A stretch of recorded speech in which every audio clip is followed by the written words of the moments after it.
여러분, 혹시 생각해 보신 적 있나요? 내가 평생 일했는데 은퇴 후에는 밥 한 끼도 내 돈으로 못 먹게 된다면 어떨까요?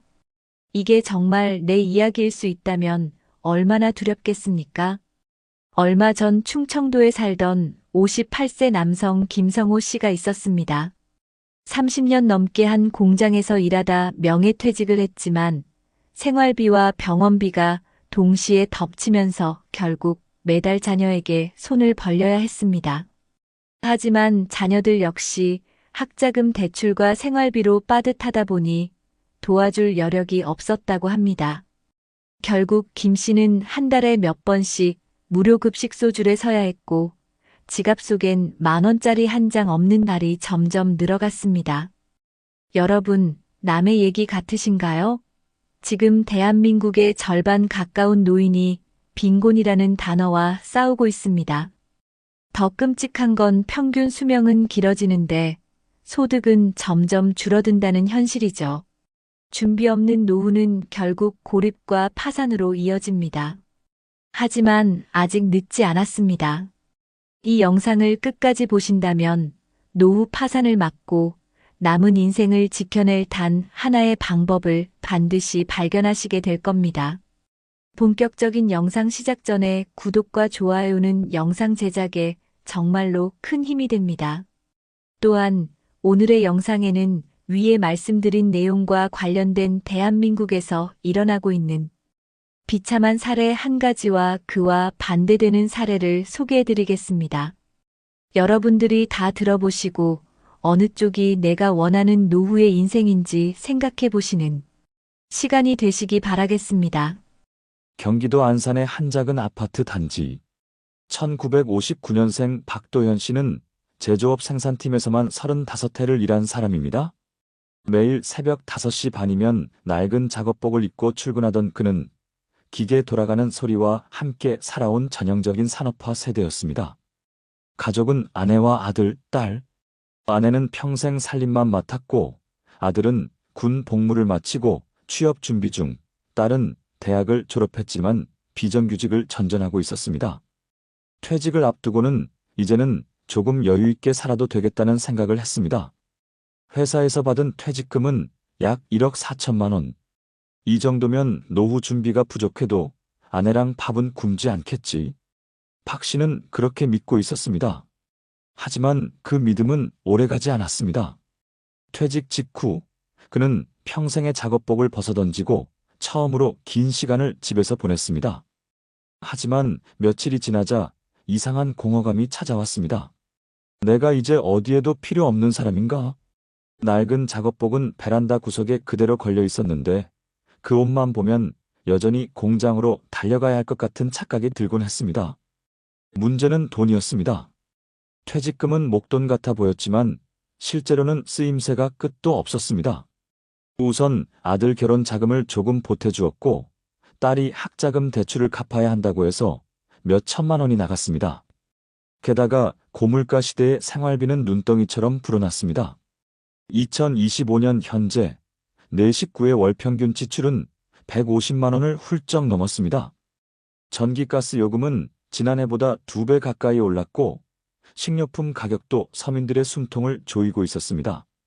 아내가 조심스럽게 말했습니다.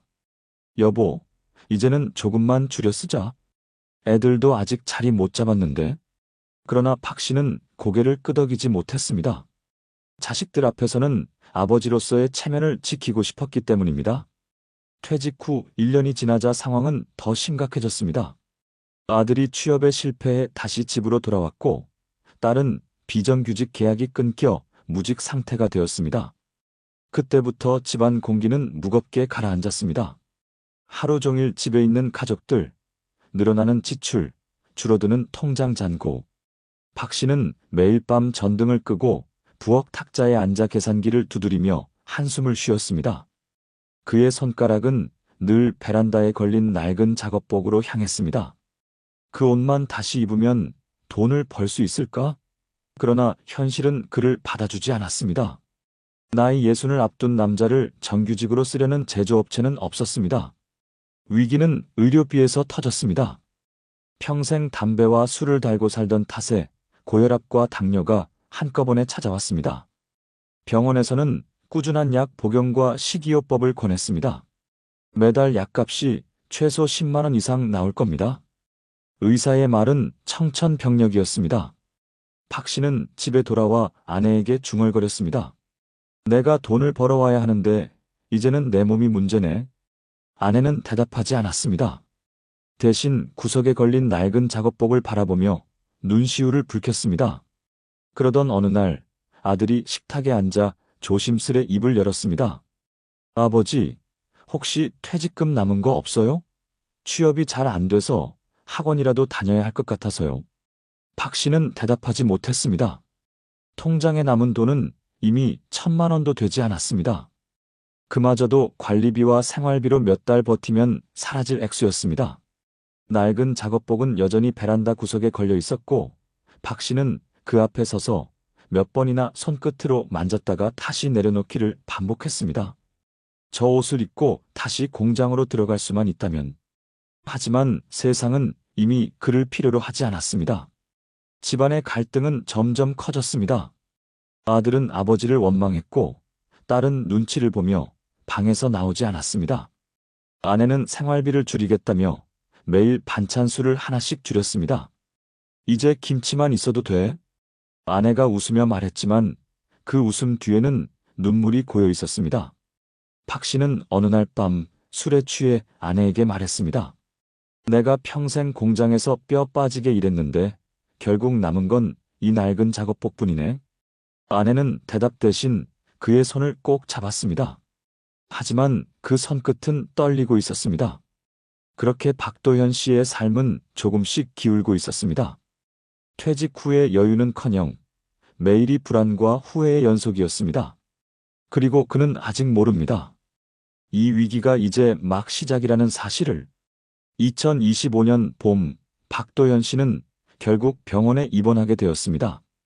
고혈압으로 쓰러진 것이었습니다. 응급실 침대 위에서 그는 연신 의사에게 괜찮다, 약만 주면 된다고 말했지만 이미 몸은 더 이상 버텨내지 못하고 있었습니다. 입원비와 치료비는 한 달도 되지 않아 100만 원 가까이 들었습니다. 아내는 통장을 들고 은행 창구에서 눈물을 삼켰습니다. 잔고에 남은 금액은 단 3자리. 그토록 믿었던 퇴직금은 이미 온데간데 없었고 의료비 청구서만이 무겁게 식탁 위에 놓였습니다. 그날 밤 집안 공기는 더욱 무거웠습니다. 아들은 소리쳤습니다. 아버지가 평생 번 돈 다 어디 갔어요? 이제 우리는 어떻게 하라고요? 딸은 방 안에서 울음소리를 죽였고 아내는 말없이 부엌으로 들어가 작은 반찬통을 꺼냈습니다. 남은 건 김치와 달걀 몇 개뿐이었습니다. 박 씨는 그 광경을 바라보다 결국 눈물을 흘렸습니다. 베란다 구석의 낡은 작업복은 여전히 거기에 있었고 그 옷은 마치 너는 이미 끝났다는 선언처럼 느껴졌습니다. 나는 왜 이렇게 된 걸까? 퇴직 전 동료들은 늘 이제 퇴직하면 편하게 살면 되지 않냐며 웃곤 했습니다. 하지만 지금 박 씨는 알게 되었습니다. 노후 준비는 시간이 남았을 때 미리 시작해야 한다는 사실을. 그는 병원 침대에 누워 아내에게 속삭였습니다. 당신 미안해. 나는 퇴직금만 믿고 너무 안일했어. 자식들이 도와줄 거라 착각했어. 아내는 그의 손을 꼭 잡고 대답했습니다. 당신 혼자만의 잘못이 아니에요. 우리 세대가 다 그랬잖아요. 그래도 이제라도 살아낼 방법을 찾아야죠. 며칠 후 퇴원한 박 씨는 집 근처 공원으로 나가 걷기 시작했습니다. 몸은 여전히 무겁고 마음은 더 무거웠지만 그는 작은 다짐을 했습니다. 다시 일할 수 없다면 내가 할 수 있는 것부터 해보자. 동네 복지관에서 진행하는 건강교실에도 참여했습니다. 아내는 지역 자원봉사 네트워크를 찾아 함께 신청했습니다. 큰 돈을 버는 일은 아니었지만 봉사에 참여하면서 무료로 식사를 제공받고 소소한 활동비도 받을 수 있었습니다. 무엇보다 마음이 덜 외로웠습니다. 낡은 작업복은 여전히 베란다에 걸려 있었지만 이제 그 옷은 다시 공장으로 돌아가야 한다는 상징이 아니라 그가 지나온 세월과 앞으로 지켜야 할 교훈을 말해주고 있었습니다. 여러분, 박도현 씨의 이야기가 남의 일처럼 들리시나요? 지금 이 순간에도 수많은 50대, 60대 은퇴자들이 같은 길을 걷고 있습니다. 퇴직금은 몇 년 안에 사라지고 자녀들은 각자 생계에 허덕이며 의료비는 끊임없이 지갑을 파고듭니다. 결국 남는 건 베란다 구석에 걸린 낡은 작업복 하나뿐일지도 모릅니다. 하지만 기억해야 할 것이 있습니다. 노후의 파산은 준비하지 않았을 때 오는 것이지 피할 수 없는 운명이 아닙니다.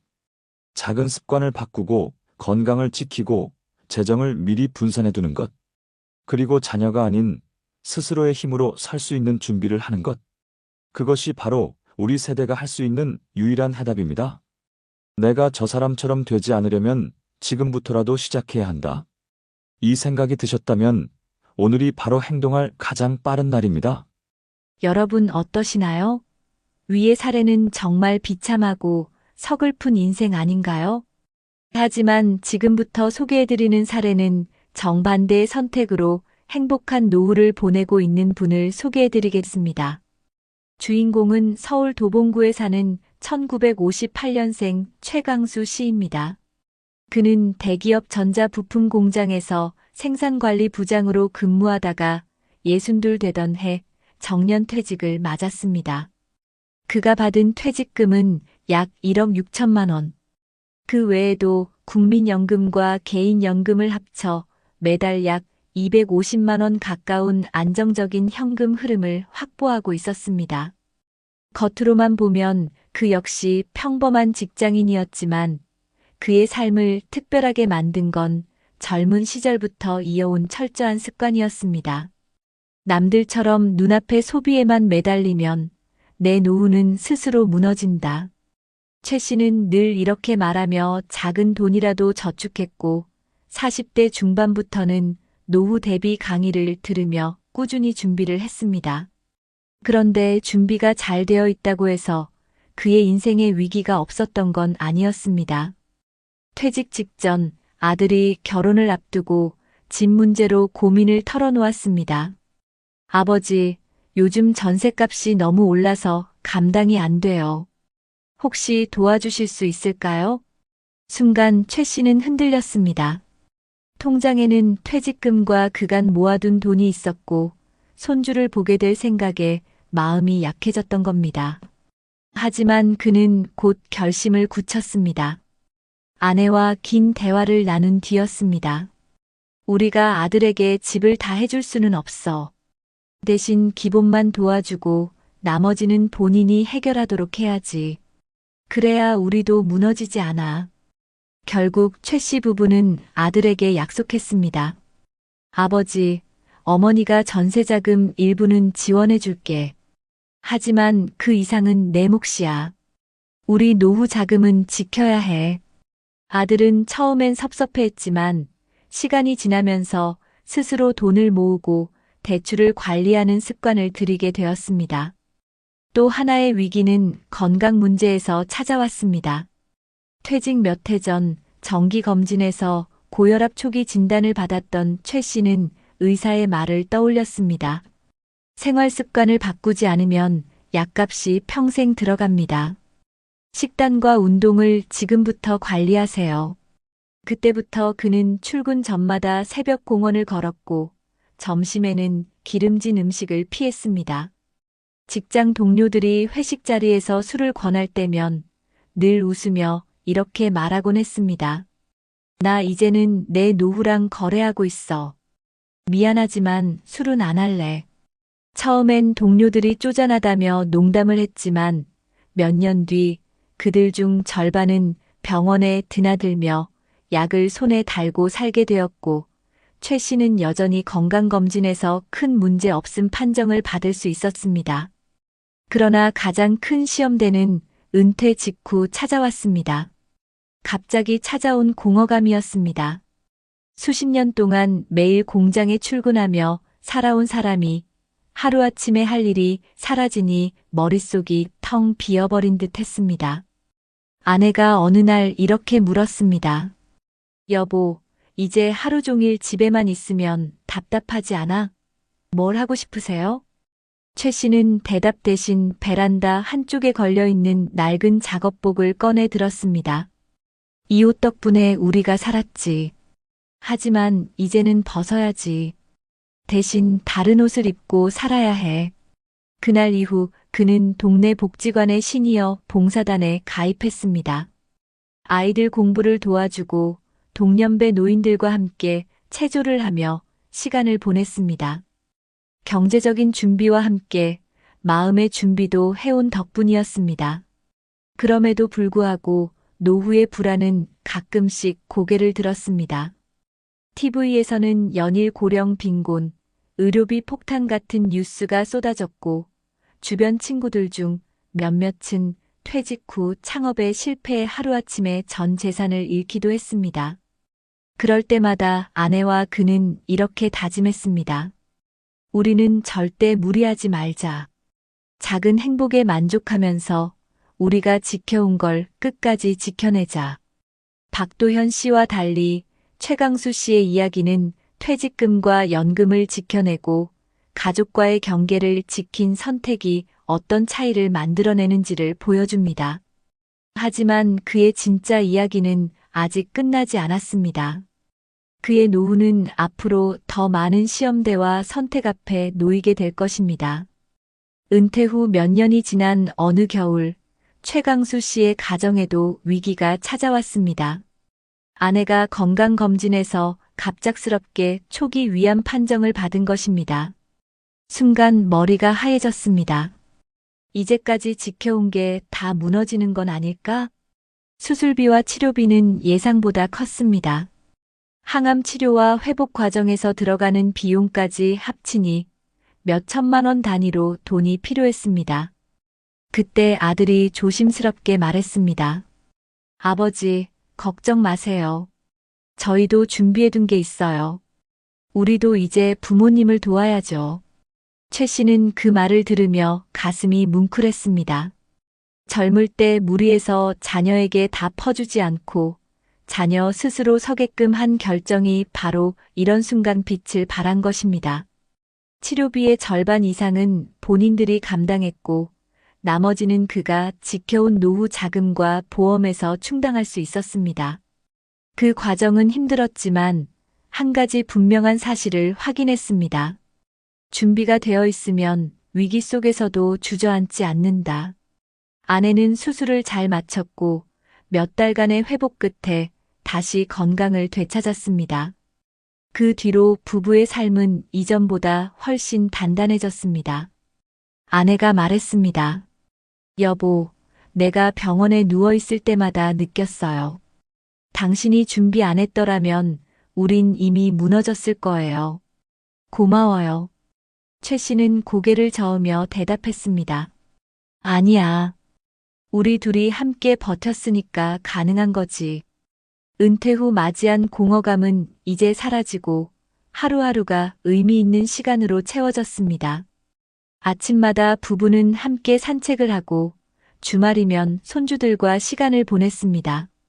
또한 최 씨는 여전히 동네 복지관 봉사단 활동을 이어가며 나도 아직 쓸모 있는 사람이라는 자존감을 지켜냈습니다.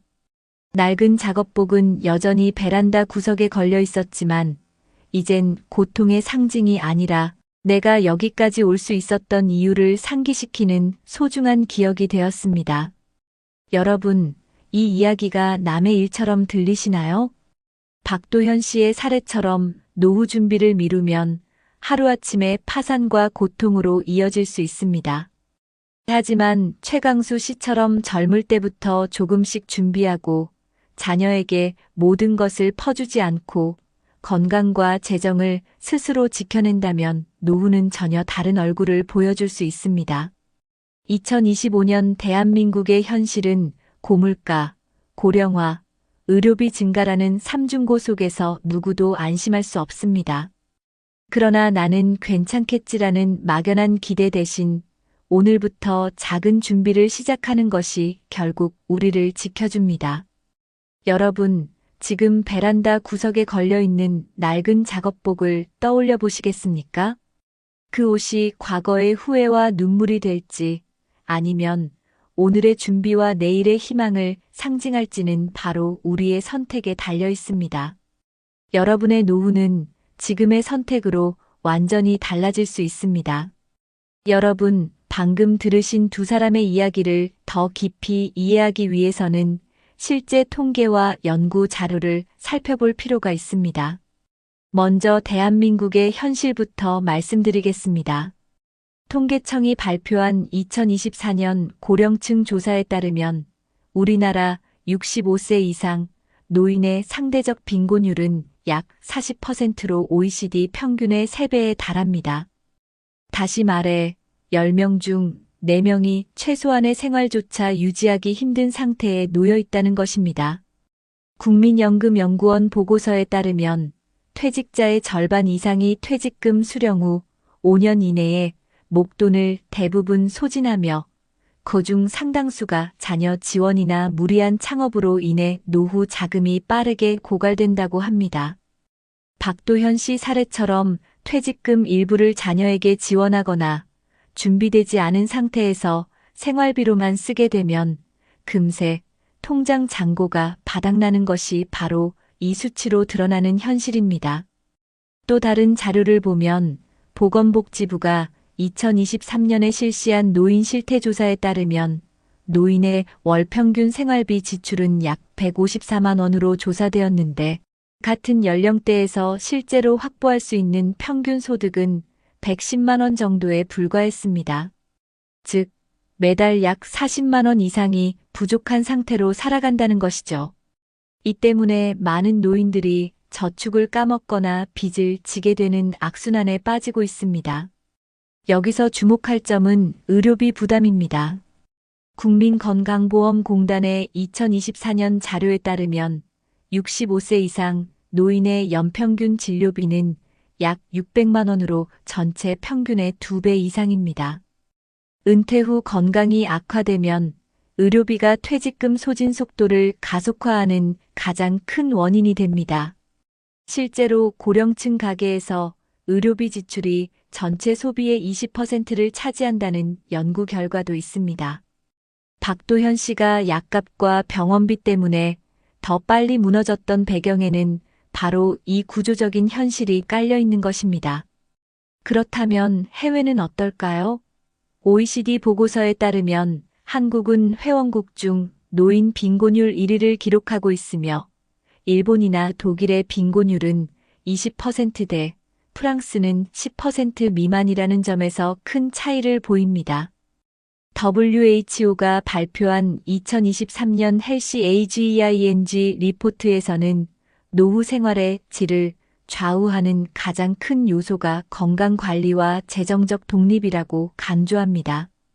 이 보고서는 특히 동아시아 국가에서 고령층 의료비와 돌봄 비용이 급격히 늘어날 것이라고 경고했는데 한국의 경우 2040년이면 GDP 대비 노인 의료비 지출이 지금의 2배 이상이 될 것으로 전망했습니다. 또한 유엔 경제사회국 자료에서는 고령화 속도가 가장 빠른 국가로 한국을 지목하면서 지금과 같은 구조라면 2050년에는 전체 인구의 35%가 65세 이상이 되어 세계에서 가장 빠른 초고령 사회에 진입한다고 분석했습니다. 이런 데이터들은 결국 박 씨와 같은 준비 부족형 은퇴자가 왜 급격히 무너질 수밖에 없는지를 설명해 줍니다.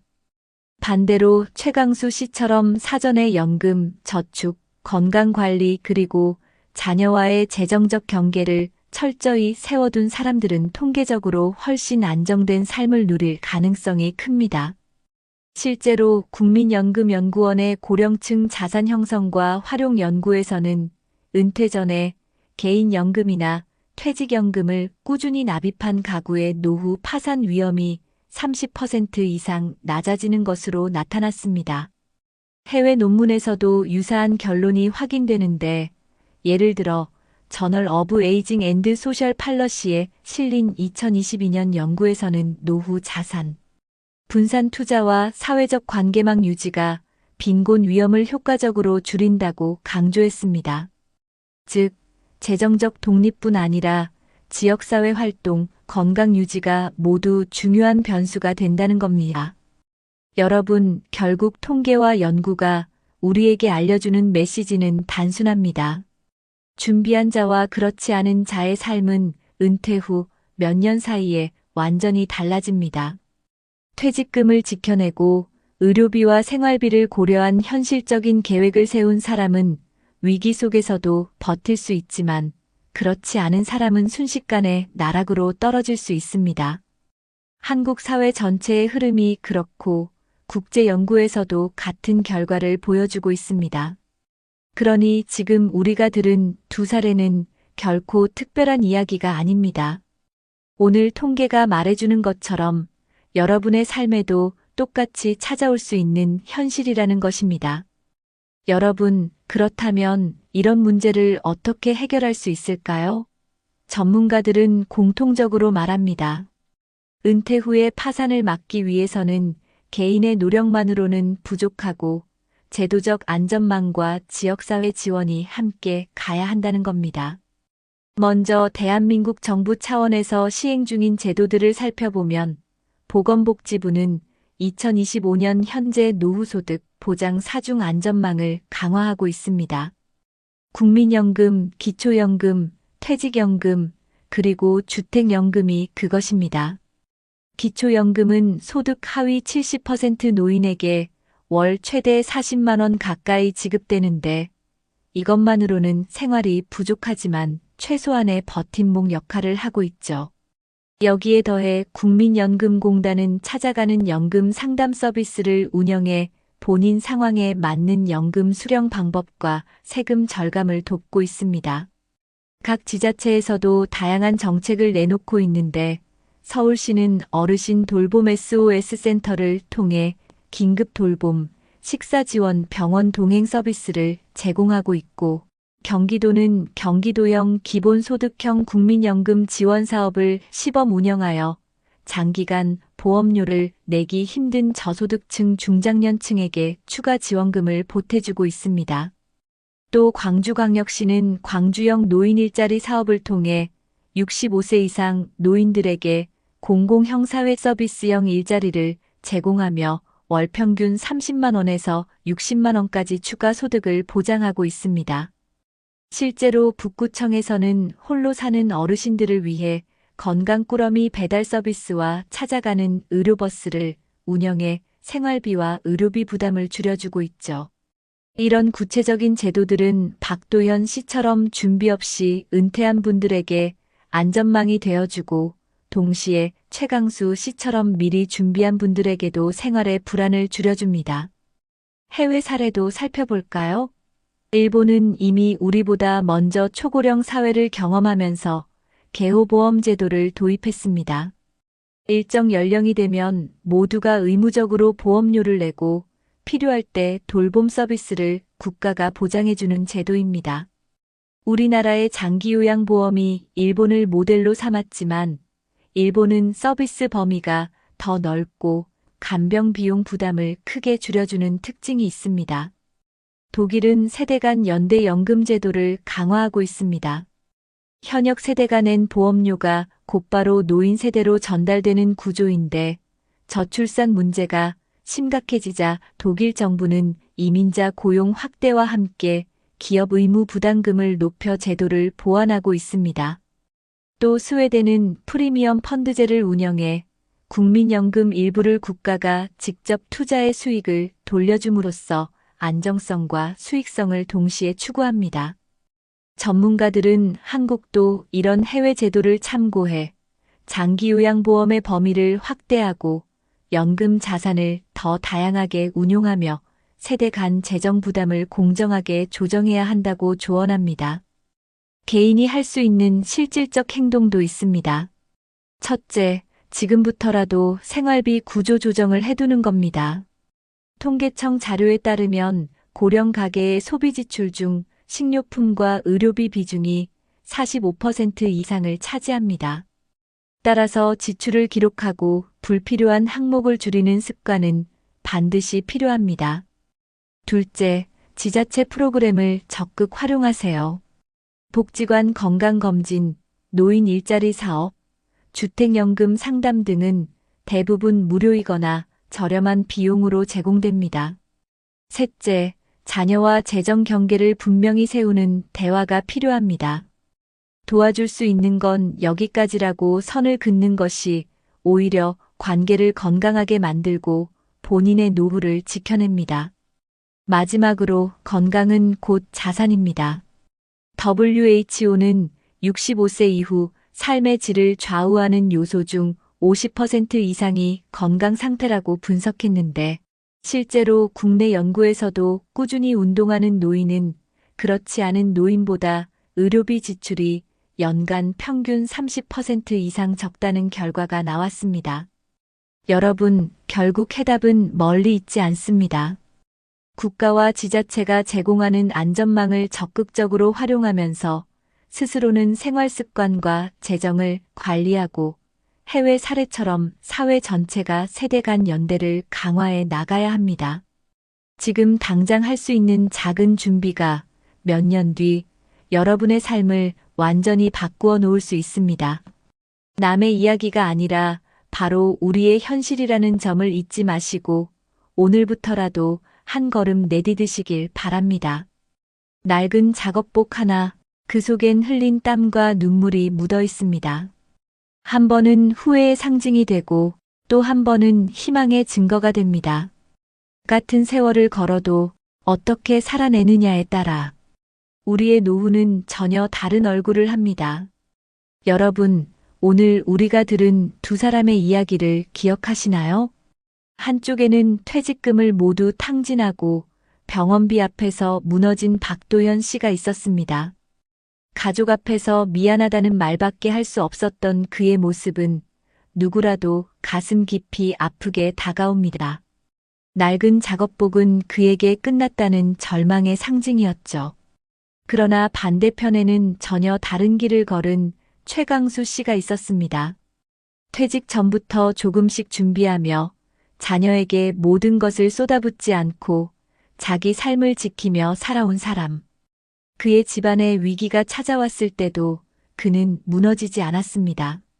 아내의 병실 곁에서 준비해둔 자산과 연금, 그리고 가족의 협력으로 버틸 수 있었기 때문입니다.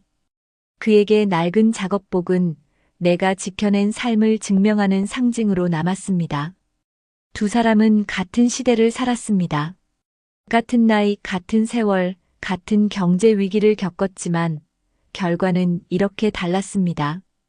여러분, 이 차이는 단순한 운명의 문제가 아닙니다. 지금의 선택, 지금의 준비가 미래를 완전히 갈라놓은 것입니다. 우리는 모두 알고 있습니다.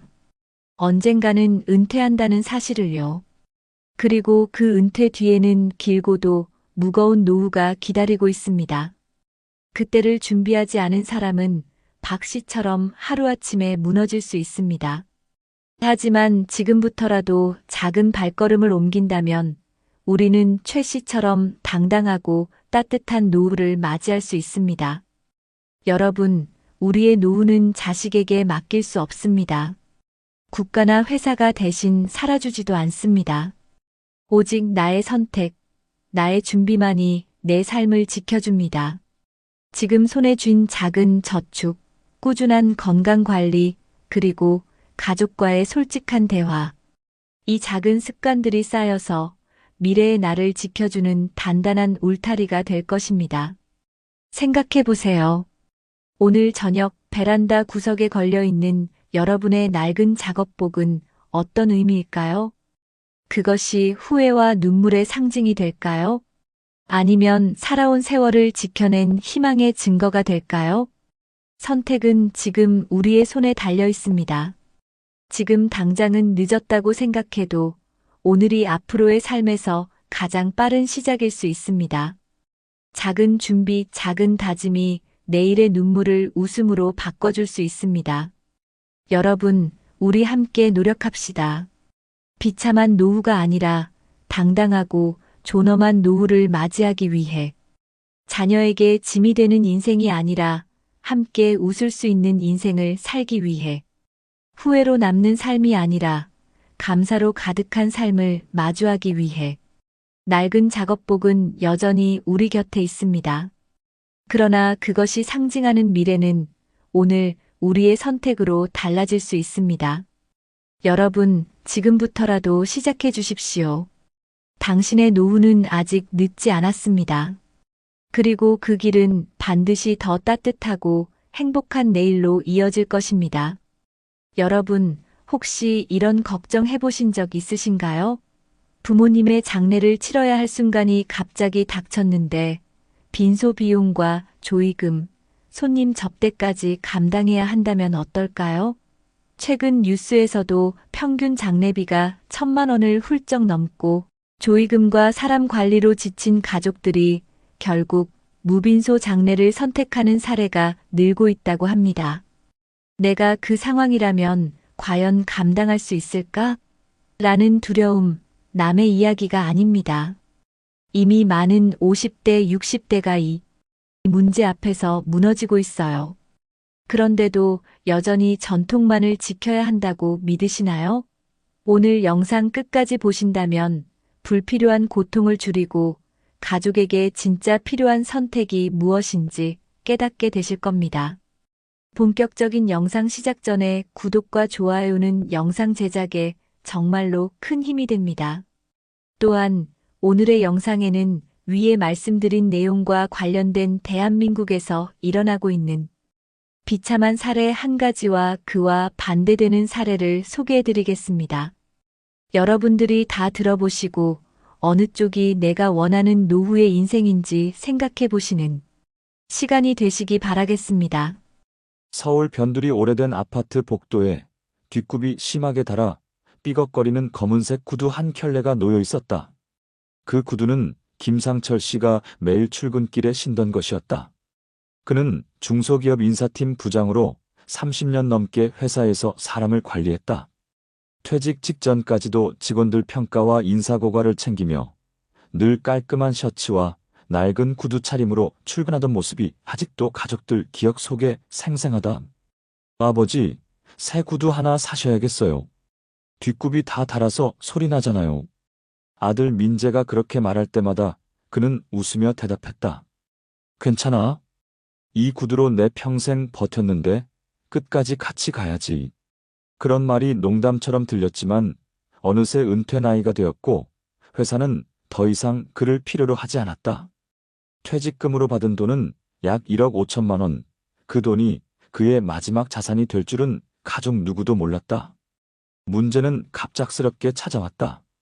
2025년 봄, 김상철 씨가 평소처럼 아침 산책을 나갔다가 쓰러진 것이다. 구급차에 실려 병원으로 갔지만 이미 심장이 멈춘 지 오래였다. 퇴직 후 몇 년간 고혈압과 당뇨를 앓고 있었지만 큰 탈 없이 버텨왔기에 가족들은 충격에 휩싸였다. 장례를 준비해야 했지만 문제는 비용이었다. 장례식장 직원이 설명해준 기본 3일장 견적은 1,000만 원을 훌쩍 넘겼다.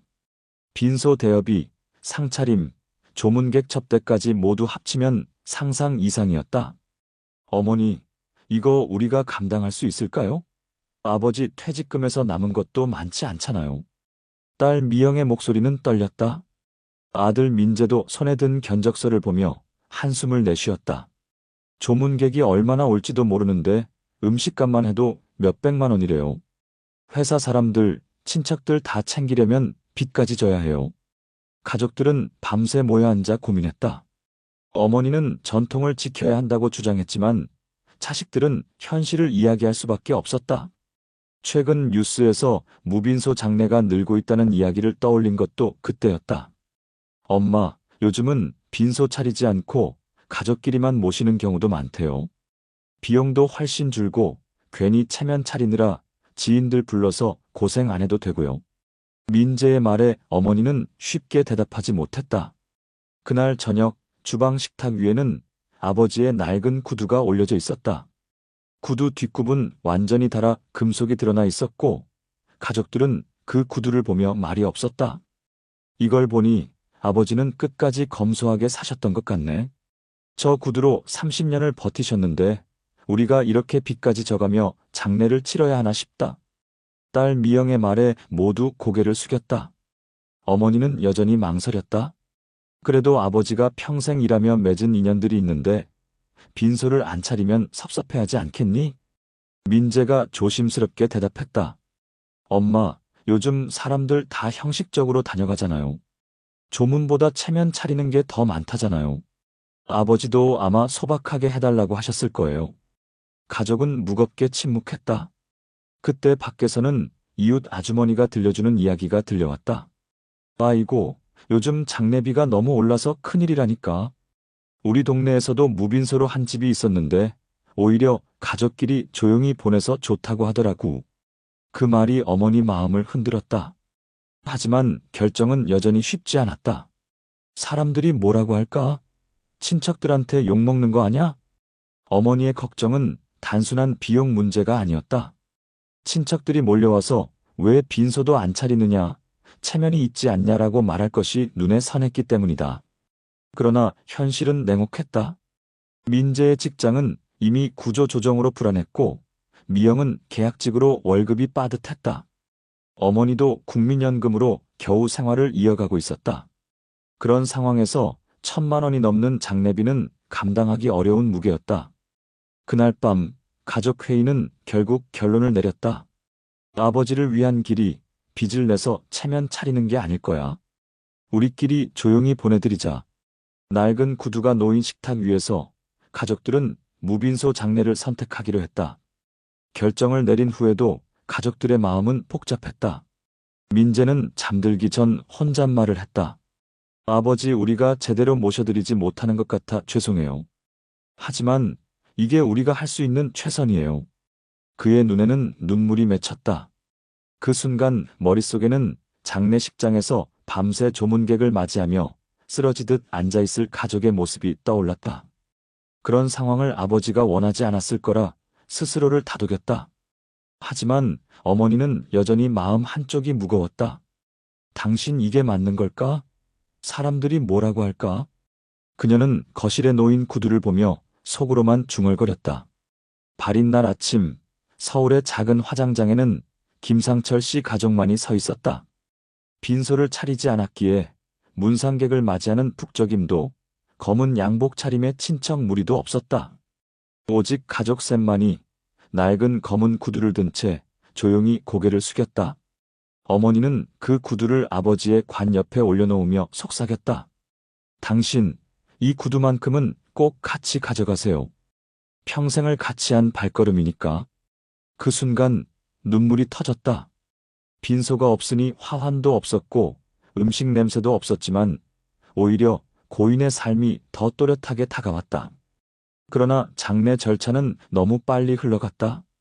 입관을 하고 짧은 추모를 하고 바로 발인과 화장이 이어졌다.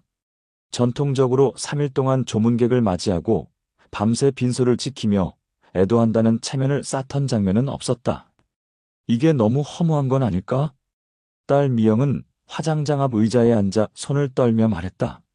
민재가 대답했다. 누나, 아버지 마음이 어디에 있었을까? 체면보다 우리 곁에 있는 걸 원하지 않았을까? 하지만 마음은 여전히 복잡했다. 장례가 너무 빨리 끝나버리니 아직 작별 인사를 다 하지 못한 듯한 허전함이 밀려왔다. 그날 저녁 가족들은 집으로 돌아왔다. 거실 한쪽에는 여전히 아버지의 구두가 놓여 있었다. 뒷굽이 달아 기울어진 모습이 마치 내 인생은 검소했지만 흔들림 없는 길이었다라고 말하는 듯했다. 민재는 구두를 가만히 쓰다듬으며 말했다. 아버지가 회사에서 직원들 챙기느라 늘 남의 걱정만 하셨잖아. 정작 본인은 새 구두 한 켤레 못 사시고 우리가 이렇게라도 빚 없이 보내드린 게 오히려 아버지가 바라셨을지도 몰라. 그 말에 어머니의 눈빛이 조금 누그러졌다. 그래, 체면은 못 세웠을지 몰라도 당신 뜻은 지킨 거겠지. 조용히 우리끼리만. 며칠 뒤 이웃들이 찾아와 조문을 대신했다. 무빈소로 하셨다면서요? 사실 저도 다음엔 그렇게 하고 싶어요. 비용도 비용이지만 가족만의 시간이 더 소중하잖아요. 그 말에 가족들은 안도했다. 사회적 시선이 두려웠지만 오히려 공감을 얻고 있었다. 2025년 대한민국 장래 문화는 빠르게 변하고 있다. 통계청에 따르면 1인 가구 비중은 꾸준히 늘고 있고, 보건복지부 발표에 따르면 화장률은 90%를 넘어섰다. 한국소비자원의 자료처럼 장래 비용은 여전히 1,000만 원 이상으로 거론된다. 설문조사에선 국민 10명 중 8명이 장래비를 소모적이라고 느끼고 있다. 김상철 씨 가족의 선택은 남의 이야기가 아니다. 누구나 부모님의 장래를 준비해야 하는 순간이 오고, 우리 역시 자식들에게 부담이 될 수 있다. 체면을 지키느라 빚을 내야 하는 전통을 고집할 것인가, 아니면 고인을 향한 진심에 집중할 것인가. 그 갈림길은 이미 우리 앞에 놓여 있다. 날과 뒷굽이 다른 구두 한 켤레는 가족에게 중요한 메시지를 남겼다. 삶은 소박했지만 사랑은 충분했다. 빈소도 화환도 긴 행렬도 없었지만 가족만의 애도는 누구보다 진실했다. 여러분, 이 이야기가 혹시 남의 일 같으신가요? 어쩌면 머지않아 우리 모두가 같은 선택을 마주하게 될지 모릅니다. 그리고 그때 진정한 장래란 체면이 아니라 마음을 담아 보내는 것임을 기억하게 되실 겁니다. 여러분 어떠시나요? 위의 사례는 정말 비참하고 서글픈 인생 아닌가요? 하지만 지금부터 소개해드리는 사례는 정반대의 선택으로 행복한 노후를 보내고 있는 분을 소개해드리겠습니다. 경기도 남양주에 사는 최영호 씨는 올해 68살이다. 그는 평생을 시청 공무원으로 일하다 정년퇴직을 맞았다. 퇴직금은 따로 없었지만 매달 꼬박꼬박 들어오는 연금이 있었다. 금액은 매달 약 280만 원. 넉넉하다고 할 순 없지만 생활을 꾸리기에 안정적인 기반이 되어주고 있었다. 아버지, 이번 달도 연금 들어왔죠? 덕분에 저희 걱정은 덜하네요. 딸 은지가 웃으며 말했다. 그럼 나라에서 주는 돈인데 빠질 리가 있겠니? 이게 바로 내 엄마랑 나 평생 성실하게 살아온 데가 아니겠어? 영호 씨는 그렇게 대답하며 소파에 앉아 신문을 넘겼다. 그의 집 현관 옆에는 반짝반짝 닦아놓은 편안한 워킹화 한 켤레가 놓여 있었다. 평생 낡은 구두를 신어왔던 친구들과 달리 그는 은퇴 후에도 늘 발 건강을 위해 좋은 신발을 사 신었다. 아내와 함께 동네 산책을 하거나 작은 여행을 다닐 때마다 그 신발은 그의 노후를 지탱해주는 동반자가 되었다. 물론 그의 삶이 처음부터 순탄했던 것은 아니었다. 퇴직 직후 그는 잠시 흔들렸다. 여보, 우리도 아파트 넓혀야 하는 거 아냐? 요즘 다들 전세든 매매든 올려 잡는다잖아. 아내의 말에 영호 씨는 고개를 저었다. 안 돼. 지금 집이면 충분해. 우리 소득으로 무리해서 대출 끼고 이사하면 나중에 연금까지 갉아먹게 될 거야. 그 시절은 금리가 가파르게 오르던 때였다. 뉴스에서는 연일 연끌 투자 실패, 은퇴자들 파산 같은 기사들이 쏟아졌다. 주변 동료들 중 몇몇은 퇴직금을 끌어모아 상가 투자에 뛰어들었고 또 어떤 이는 무리한 아파트 갈아타기에 나섰다. 처음엔 다들 돈을 벌었다고 자랑했지만 몇 년이 지나자 상황은 달라졌다. 공실로 텅 빈 상가, 떨어진 집가, 그리고 늘어난 이자, 부담에 허덕이는 사람들이 하나둘 생겨났다. 형님, 나 요즘 잠이 안 와. 가게 세입자가 나가버려서 월세가 안 들어오네. 은행 이자는 계속 나가고. 퇴직 동기였던 박 씨가 술자리에서 하소연을 했다.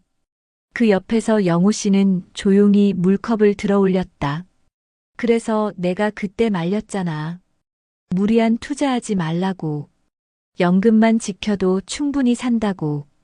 그 순간 친구들의 눈에는 씁쓸함과 부러움이 동시에 비쳤다. 영호 씨의 집은 화려하지 않았다. 작은 아파트, 소박한 가구, 그리고 오래된 가전제품. 하지만 가족들의 얼굴에는 늘 웃음이 있었다. 퇴직 직후 그는 큰 욕심 대신 작은 계획을 세웠다. 매달 연금 중 일부는 생활비로 쓰고 일부는 비상자금으로 모았다. 그리고 남는 돈으로는 지역 문화센터 강좌나 가족과의 소소한 여행을 즐겼다. 아버지, 이번에 제주도 가요? 연금으로도 충분히 가능하죠? 그럼 평생 일만 했는데, 이젠 너희랑 이런 거 해야지. 그가 선택한 것은 안정과 균형이었다. 친구들이 상가 공실로 은행 독촉을 받는 동안 그는 아내와 함께 동네 복지관에서 건강 체조를 배우고 손주와 함께 그림을 그리며 시간을 보냈다. 어느 날 저녁 식탁에서 딸 은지가 물었다. 아버지, 솔직히 후회되진 않으세요? 퇴직금도 없고 연금만 있으니까 다른 사람들처럼 큰돈 만져보지 못했잖아요. 영호 씨는 미소를 지으며 반찬을 집어 올렸다. 후회? 전혀 안 한다. 큰돈이 필요할 때는 젊을 때였고, 지금은 매달 안정적으로 들어오는 이 돈이 가장 값진 거야. 나는 내 엄마랑 병원비 걱정 없이 살고, 너희에게 손 벌리지 않는 것만으로도 충분하다. 그 말에 아내는 고개를 끄덕이며 덧붙였다. 그래, 우리가 이렇게 편안히 지내는 게 다 당신 덕분이지. 괜히 욕심 부렸다가 힘들게 사는 사람들 많잖아. 물론 위기도 있었다. 아들이 갑자기 직장을 그만두고 몇 달간 구직을 하지 못했을 때 가족의 생활비가 빠듯해졌다. 아버지, 제가 집에 보탬이 안 돼서 죄송해요. 아들이 고개를 떨구자 영호 씨는 조용히 대답했다. 괜찮다. 지금은 내가 다시 일어설 시간을 가지는 게 중요하다. 우리 생활은 연금으로 유지되니까 크게 걱정 마라. 그는 아들에게 잔소리 대신 믿음을 주었고 결국 아들은 다시 일자리를 구했다. 이 작은 사건은 가족 모두에게 큰 깨달음을 남겼다. 안정적인 기반이 있으면 어떤 위기라도 버틸 수 있다는 사실이었다. 퇴직한 지 몇 해가 지나면서 주변 친구들과의 차이는 점점 더 뚜렷해졌다. 어느 날 퇴직 동기 모임에서 친구들이 모였다. 술잔이 오가는 자리에서 모두의 얼굴에는 세월의 흔적뿐 아니라 걱정도 묻어 있었다. 야, 영호, 너는 요즘 뭐 하고 지내냐? 한 친구가 물었다. 나 그냥 아내랑 산책 다니고 손주 보러 가고 가끔 여행도 다니지. 연금 들어오니까 큰 걱정은 없어. 그 순간 맞은편에 앉아있던 동기가 툭 내뱉었다. 부럽다. 진짜 난 퇴직금 전부 상가에 넣었다가 세입자 나가버려서 지금 경비 일하고 있어. 이 나이에 새벽 5시에 출근하려니 몸이 버티질 않아. 또 다른 이는 씁쓸하게 웃으며 말했다. 나는 집값 더 오른다 해서 대출 껴서 이사했는데 이자만 감당하다가 결국 집 팔고 전세로 내려왔어. 애들한테 눈치 보이며 사는 중이지. 그 말을 듣던 자리에서 영호 씨는 조용히 술잔을 내려놓았다. 내가 특별히 잘나서 그런 건 아니야. 그냥 욕심을 줄였을 뿐이야. 그게 이렇게 큰 차이를 만들 줄은 나도 몰랐다. 주변 친구들은 말없이 고개를 끄덕였다. 그들의 얼굴에는 후회와 동시에 안정된 영호 씨 삶에 대한 부러움이 가득 담겨 있었다. 집으로 돌아온 영호 씨는 거실 한편에 놓인 손주의 그림을 바라봤다. 할아버지, 이거 내가 그린 거예요. 우리 가족이 같이 여행 가는 모습이에요. 손주는 크레파스로 알록달록 그린 그림을 자랑스럽게 내밀었다. 그 그림 속에는 아버지와 어머니, 그리고 손주들이 모두 웃고 있는 모습이 담겨 있었다. 그 순간 영호 씨는 깨달았다. 행복은 큰 돈이나 화려한 집에 있는 게 아니라 이렇게 매일 이어지는 평범한 순간 속에 있구나. 그는 아내에게 말했다. 여보, 우리가 무리하지 않고 여기까지 온 게 다행이야. 이렇게 손주들이 웃는 모습을 볼 수 있는 게 가장 큰 복이지. 아내도 고개를 끄덕이며 대답했다. 맞아. 다른 사람들처럼 큰 욕심 냈으면 지금쯤 우리도 빚 걱정에 잠 못 이루고 있었을 거야. 2025년 현재 한국 사회에서 노후는 점점 더 큰 화두가 되고 있다. 통계청에 따르면 1인 가구는 해마다 늘어나고 고령층 의료비와 생활비는 계속 오르고 있다. 한국소비자원 조사에 따르면 장례비와 같은 일회성 지출도 1,000만 원을 넘어서는 경우가 많아 노후 가계에 큰 부담이 된다. 그러나 은퇴 후 삶이 모두 비극적인 것은 아니다. 최영호 씨의 사례는 그 반대다. 그는 평생 성실하게 일하며 쌓은 연금을 소중히 지켰고 퇴직 후에도 무리하지 않고 작은 행복에 집중했다. 그 결과 친구들이 빚과 불안에 시달릴 때에도 그는 가족과 함께 웃을 수 있었다. 아버지, 나도 나중에 아버지처럼 살고 싶어요. 욕심내지 않고 매달 들어오는 연금으로 가족이랑 웃으며 사는 거요. 딸 은지의 말에 영호 씨는 미소 지었다. 그래, 결국 중요한 건 내가 사랑하는 사람들과 함께하는 시간이야. 그게 전부야. 그의 말은 거창하지 않았다. 하지만 듣는 이들 마음속에 깊이 남았다. 여러분, 혹시 지금 고민하고 계신가요? 퇴직금을 어떻게 굴려야 할지, 집을 갈아타야 할지, 체면 때문에 무리한 선택을 해야 할지. 하지만 영호 씨의 삶이 보여주듯 욕심을 줄이고 안정에 집중하는 것만으로도 충분히 행복한 노후를 만들 수 있습니다. 작은 신발 한 켤레를 닦아 신고 매달 들어오는 연금을 바탕으로 가족과 웃는 일상. 그것이야말로 우리가 꿈꾸는 진짜 노후 아닐까요? 여러분, 앞에서 보신 사례는 정말 가슴 아프지만 현실적인 이야기였습니다. 하지만 이런 선택이 개인과 가족에게 어떤 차이를 만들어내는지 통계와 연구가 뒷받침하고 있다는 점 꼭 함께 짚어볼 필요가 있습니다. 우선 2025년 통계청의 인구동향 자료를 보면 대한민국은 이미 고령사회 문턱을 넘어섰고 65세 이상 인구가 전체 인구의 약 20%에 육박합니다. 특히 고령자 가구의 약 33%는 혼자 살고 있으며 이 중 상당수는 경제적으로나 정서적으로 매우 취약한 상태에 놓여 있습니다. 이처럼 홀로 사는 노인이 늘어나면서 가족에게 의지하기 어렵거나 외로움과 불안이 더 깊어질 수밖에 없습니다. 그런 가운데 무빈소 장례식이 점점 늘고 있다는 현장 보도가 나오고 있습니다. 한 자료에 따르면 최근 몇 년 사이 전통적인 3일장이 아닌 가족 중심의 소박한 장례 방식이 약 1520% 정도 증가하고 있다고 합니다. 이는 단지 비용 절감만이 아니라 정신적 정서적 부담 해소, 불필요한 사회적 체면, 대접에서 벗어나고자 하는 흐름을 반영합니다. 한국소비자원에서 발표한 장사비용 자료를 보면 평균 장례 비용은 여전히 1,000만 원을 훌쩍 넘고 있으며 조문객 식대 및 빈소 대여가 차지하는 비중이 상당합니다. 이에 비해 무빈소 장례 선택 시 전체 비용은 보도된 사례들을 기준으로 수백만 원 단위로 줄어들 수 있다는 분석이 있습니다. 이는 단순한 숫자의 문제가 아니라 가족 구성원이 경제적 스트레스 없이 슬픔을 정리할 수 있는 토대가 되어줍니다. 해외 연구에서도 비슷한 맥락을 보여줍니다.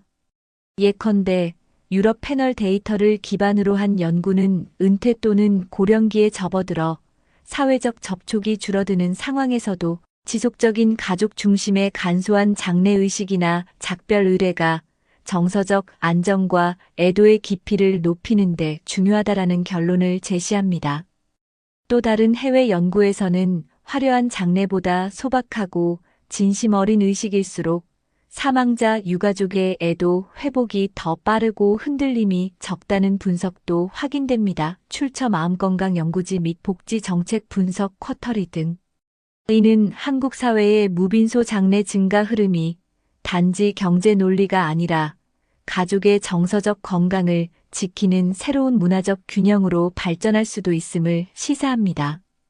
다시 말해, 연금 기반의 안정적 노후 설계, 불필요한 소비 억제, 정서적 안정을 위한 가족 중심의 장래는 모두 연결된 개념입니다. 여러분이 방금 보신 솔직한 사례 소박하지만 진심 어린 애도의 장래. 방식 그 뿌리에 깔린 과학적 근거와 사회 변화의 흐름을 이해하신다면 나도 나중에 고통을 줄이고 싶다는 마음이 단순한 바람이 아니라 준비 가능한 삶의 전략으로 바뀔 수 있을 것입니다. 이제 어떻게 현실적인 해결책을 찾아볼 수 있을까요? 대한민국에서는 장래 비용의 부담과 정신적 스트레스를 줄이기 위한 제도적 장치들이 존재합니다.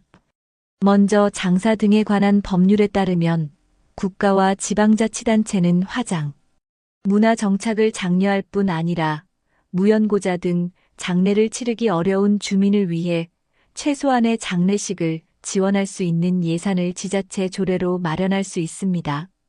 실제로 시군구는 지역 주민의 장례 수요에 맞춰 화장시설을 점검 보수하고 공공장례시설을 확충해 접근성을 높이고 있습니다.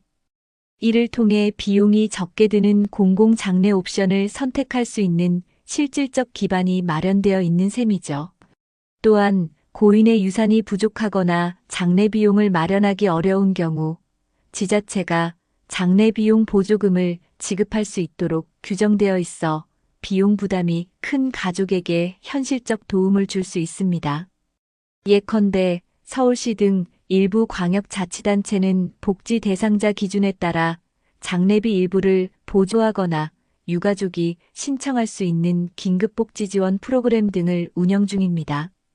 해외 사례를 보시면 스웨덴에서는 사망자의 유산이 장례비를 충당하지 못하는 경우 해당 지역 지방자치단체의 사회복지 서비스 부서가 장례비를 지원하도록 제도화되어 있습니다. 스웨덴이에 따르면 모든 거주민에게 무상으로 공동묘지 내 장례 서비스를 제공하며 재정적 여력이 부족한 경우 국가 또는 지자체가 최소한의 장례 절차를 책임집니다. 이러한 제도는 장례의 형식을 넘어 고인의 존엄을 지키는 안전망 역할을 합니다. 이러한 국내외 제도가 의미 있는 이유는 경제적 부담뿐 아니라 정서적 짐까지 줄여준다는 점입니다. 무빈소 장례 선택은 단순히 비용을 아끼는 것이 아니라 이런 제도가 있다는 것만으로도 마음의 짐이 한결 가벼워진다는 만족감을 줍니다. 유튜브에서 보신 사례 무빈소 장례로 가족이 조용히 보내드린 이야기가 이러한 정책의 메시지와 맞닿아 있다는 것이죠. 결국 여러분이 장례를 준비하실 때는 주민센터나 군구청에 반드시 문의해 보세요. 공공장례 지원이 가능한지, 긴급복지 장례비나 단순 장례비 지원 정책이 있는지 확인하는 것만으로도 실제로 수백만 원의 부담을 줄일 수 있습니다. 그리고 이런 제도는 나만을 위한 게 아니라 다음 세대가 겪지 않도록 함께 알려야 할 우리 사회의 중요한 구조적 지원입니다. 낡은 구두 한 켤레, 반짝이는 새 신발 한 켤레. 그 차이가 한 인생의 무게였고 그 차이가 한 가족의 눈물이었네. 여러분, 오늘 우리가 함께 들은 두 개의 이야기는 마치 거울처럼 우리의 미래를 비춰주고 있습니다. 서울 변두리 작은 아파트 식탁 위에 놓였던 뒷굽이 다른 낡은 구두는 한 아버지의 검소하고 고단했던 삶을 상징했습니다. 그러나 준비되지 못한 노후, 무거운 장례 비용, 조문객을 맞이해야 한다는 체면의 압박 앞에서 결국 가족은 무빈소 장례라는 선택을 할 수밖에 없었습니다. 그 선택이 나쁘다 할 수는 없지만 남겨진 가족들의 마음속에는 끝내 다 씻어내지 못한 아쉬움과 허전함이 남아 있었습니다. 반면 경기도의 작은 집 거실에 놓여 있던 것은 늘 반짝이도록 닦여있던 새 신발이었습니다. 공무원으로 평생 성실히 일한 뒤 퇴직금을 크게 만져보진 못했지만 매달 들어오는 연금과 검소한 생활, 무리하지 않은 선택 덕분에 그 가족은 안정과 평화를 누렸습니다. 친구들이 빚과 불안에 시달릴 때 그는 손주와 함께 여행을 다니고 아내와 산책을 하며 소소한 일상의 행복을 지켰습니다. 낡은 구두와 새 신발. 두 물건은 단순한 차이가 아니라 노후 준비의 길목에서 우리가 내리는 선택의 무게를 보여주고 있습니다. 한쪽은 체면과 욕심에 흔들려 결국 가족에게 짐이 되었고, 다른 한쪽은 욕심을 줄이고 준비에 충실해 결국 가족에게 웃음을 남겼습니다. 여러분, 우리 모두에게 언젠가 반드시 다가올 그날, 우리는 어떤 구두를 남기고 싶으신가요? 자식에게 눈물과 빚을 떠넘기는 낡은 구두일까요? 아니면 사랑과 안정을 함께 걸어온 반짝이는 신발일까요? 지금부터라도 늦지 않았습니다. 첫째, 욕심을 줄이고 작은 안정부터 챙기자는 마음가짐이 필요합니다. 무리한 투자, 남들 따라가는 소비 대신 매달 꾸준히 들어오는 연금과 생활비를 지키는 것이 가족의 안전망이 됩니다. 둘째, 정부와 지자체의 제도를 적극적으로 활용해야 합니다. 장례비 지원, 긴급복지, 공공장례시설 같은 제도들은 단순한 서류가 아니라 남은 가족의 어깨를 덜어주는 따뜻한 손길입니다. 셋째, 가족과 대화하고 합의하는 습관을 들이십시오. 살아있을 때 장래 방식을, 노후 생활의 방향을, 서로의 바람을 나누어야 합니다. 준비된 대화는 위기의 순간 사랑하는 이들을 지켜줍니다. 여러분, 노후의 성공은 크고 화려한 것이 아닙니다. 매일 아침 눈을 떴을 때 빚이 아닌 평안함이, 후회가 아닌 미소가 우리를 맞이하는 것, 그것이야말로 가장 값진 준비입니다. 낡은 구두가 남긴 무거운 발자국을 우리는 기억해야 합니다.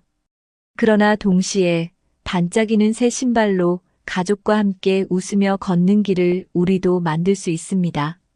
지금 이 순간부터 여러분의 선택이 달라진다면 언젠가 우리 자녀들은 부모님의 마지막 길을 눈물이 아닌 감사로 배웅할 수 있을 것입니다. 그 길 위에 놓일 것은 체면과 빚이 아닌 사랑과 평안의 발자국이어야 하지 않겠습니까? 여러분, 오늘 이 이야기가 남의 일이 아닌 우리의 미래라는 사실 가슴 깊이 새겨주시길 바랍니다. 지금 당장 준비하는 작은 행동 하나가 여러분의 가족을 지켜주고 여러분의 마지막 길을 가장 따뜻하고 존엄한 모습으로 남겨줄 것입니다. 여러분, 혹시 들으셨나요? 55살 남성이 실직한 지 1년 만에 전 재산을 쏟아부어 외제차를 구입했다가 지금은 월세 원룸에서 카드빚에 허덕이며 살아간다는 소식 말입니다. 믿기지 않으시죠? 하지만 이런 이야기는 요즘 드문 일이 아닙니다. 나도 한 번뿐인 인생인데 하고 싶은 건 하면서 살아야지. 그런데 문제는 그 순간의 선택이 10년, 20년 뒤 우리의 노후를 송두리째 무너뜨릴 수 있다는 겁니다.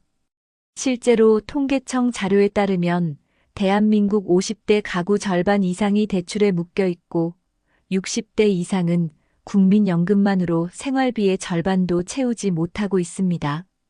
한 달 평균 노후 생활비가 개인 기준 160만 원이 넘는데 연금 수령액은 그 절반도 안 되는 경우가 많습니다. 그러다 보니 많은 분들이 이렇게 말합니다. 언제까지 가족만 위해 희생하며 살 수 있겠냐. 나도 내 즐거움 좀 누려야지. 하지만 문제는 이 즐거움이 빚과 대출에 기대고 있다면 결국 내 노후와 가족의 미래를 동시에 파괴하는 부메랑이 된다는 사실입니다.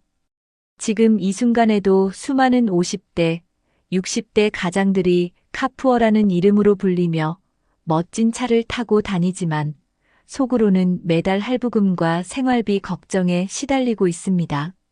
더 무서운 건 이런 선택을 한 사람들의 대부분이 70대에 접어들면 제대로 된 노후 자금도 건강도 심지어 가족의 지지도 잃어버린다는 겁니다. 여러분 생각해 보세요. 오늘의 소비가 단순한 나의 선택일까요? 아니면 앞으로의 20년을 결정짓는 운명의 갈림길일까요? 끝까지 보시면 이 위태로운 현실 속에서 우리가 반드시 기억해야 할 해법을 함께 나누겠습니다. 본격적인 영상 시작 전에 구독과 좋아요는 영상 제작에 정말로 큰 힘이 됩니다. 또한 오늘의 영상에는 위에 말씀드린 내용과 관련된 대한민국에서 일어나고 있는 비참한 사례 한 가지와 그와 반대되는 사례를 소개해드리겠습니다. 여러분들이 다 들어보시고 어느 쪽이 내가 원하는 노후의 인생인지 생각해 보시는 시간이 되시기 바라겠습니다. 김성호 씨는 올해 55살입니다. 한때는 지방 중견 건설 회사에서 부장 직책까지 올랐던 사람입니다. 현장에서 직원들을 이끌며 아파트 단지나 상가 건축 현장을 관리했던 그는 늘 안정적인 중간 간부라는 평가를 받았습니다. 퇴직 당시 그는 약 1억 5천만 원 정도의 퇴직금을 손에 쥐었고 오랜 시간 같은 회사에서 일해왔다는 자부심도 있었습니다. 집은 아내와 함께 사는 전세 아파트였고 슬하에는 대학을 막 졸업한 아들과 고등학교를 다니는 딸이 있었습니다. 생활은 평범했습니다. 특별히 사치를 부리지도 않았고 늘어난 대출을 감당할 만큼의 월급은 있었기에 하루하루가 힘들지는 않았습니다. 다만 건설 경기 침체가 심해지면서 회사 사정이 어려워지고 결국 부장이었던 그도 구조조정에 휘말리게 되었습니다. 부장님, 이번에 어쩔 수 없습니다. 죄송합니다. 회사의 젊은 인사팀장이 고개를 숙이며 내민 퇴직 통보서 앞에서 성호 씨는 한동안 말을 잇지 못했습니다. 그날 이후 그의 삶은 빠르게 달라지기 시작했습니다. 퇴직 후 그는 처음으로 길게 쉰다는 자유를 느꼈습니다. 하지만 시간이 지나자 불안이 밀려왔습니다. 적금이야 얼마 지나지 않아 생활비로 녹아내렸고 퇴직금 1억 5천만 원은 은행 통장 숫자로만 존재할 뿐이었습니다. 아내는 생활비 걱정에 잔소리를 늘렸습니다. 여보, 이제라도 재취업 알아봐야 하는 거 아냐? 당장 누가 55살을 받아주겠어? 한두 달 좀 쉬었다 생각하자고. 그러던 어느 날 중고차 매매단지를 둘러보다가 그는 눈길을 끄는 오래된 외제차 한 대를 발견했습니다. 검은색 바디에 세월의 흔적이 묻어났지만 여전히 남성적인 매력이 풍기는 차였습니다. 그는 마음속으로 이렇게 말했습니다. 내가 한 번쯤은 이런 차를 타보고 살아야 하지 않겠나? 가격은 생각보다 저렴했습니다. 하지만 문제는 이후였습니다. 차를 사자마자 유지비, 보험료, 각종 세금이 그를 짓누르기 시작했습니다. 여보, 이 돈이 다 어디로 나가는 거야? 전기세도 겨우 내는데 이 차 기름값이 한 달에 얼마야? 아내의 목소리는 날이 서 있었지만 성호 씨는 대꾸하지 못했습니다. 주변에서는 요즘 같은 시기에 차를 왜 샀냐며 혀를 찼습니다. 그러나 그는 한 번뿐인 인생인데 이 정도는 누려야지라며 스스로를 위로했습니다. 하지만 현실은 냉정했습니다. 아들의 취업 준비와 딸의 학원비, 월세와 생활비까지 모두 그의 책임이었는데 퇴직금은 외제차 구입과 생활비로 이미 빠르게 줄어들고 있었습니다. 2025년 현재 물가는 연일 오르고 있습니다. 장바구니 물가, 교통비, 심지어 공공요금까지 모두 치솟았습니다. 국민연금만으로는 최소 생활조차 불가능하다는 뉴스가 쏟아지는 상황에서 그는 매달 빠져나가는 자동차 유지비를 감당할 수 없었습니다. 아빠, 이번 달 등록금은 어떻게 돼요? 성호 씨, 월세 내야 하는데 통장 잔액이 없어요. 가족의 목소리는 그를 더 초조하게 만들었습니다. 결국 그는 신용카드 현금 서비스에 손을 대기 시작했습니다. 처음엔 조금만 쓰고 곧 갚겠다고 생각했지만 몇 달이 지나자 빚은 눈덩이처럼 불어났습니다. 밤마다 원룸 옆 방에서 들려오는 TV 소리를 들으며 그는 주차장에 홀로 세워진 오래된 외제차를 바라봤습니다. 차는 그에게 한때 자존심이었지만 이제는 삶을 짓누르는 상징이 되어 있었습니다. 아내는 더 이상 참지 못했습니다. 여보, 왜 그렇게 무모했어? 애들 앞길은 생각 안 해? 차 팔아야지. 당장 내일이라도 팔아. 팔면 뭐가 남는데?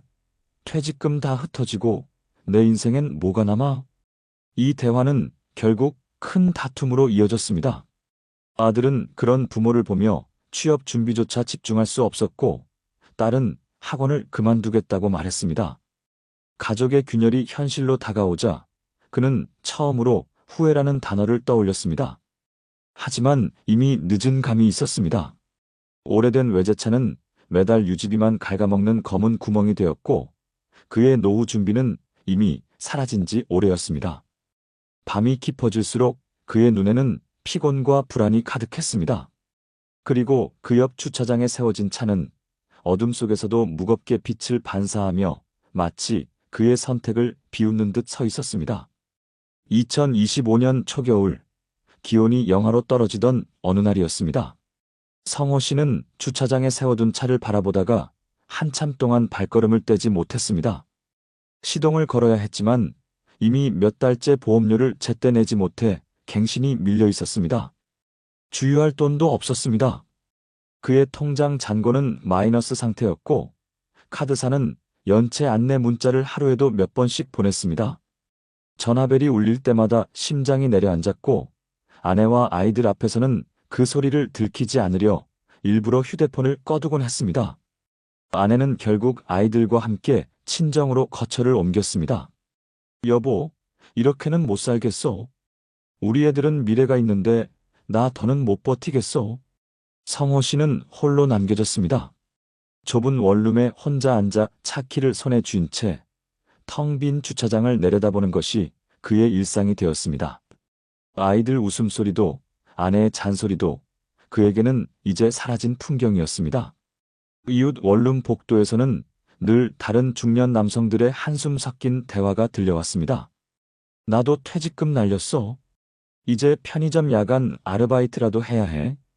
연금만 믿었다가 지금 꼼짝 못하네. 성호 씨는 그 말들을 들으며 자신만의 문제가 아니라는 걸 깨달았습니다.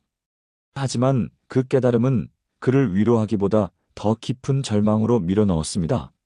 오래된 외제차는 여전히 그 자리에 있었지만 더 이상 자랑도 위안도 되지 못했습니다.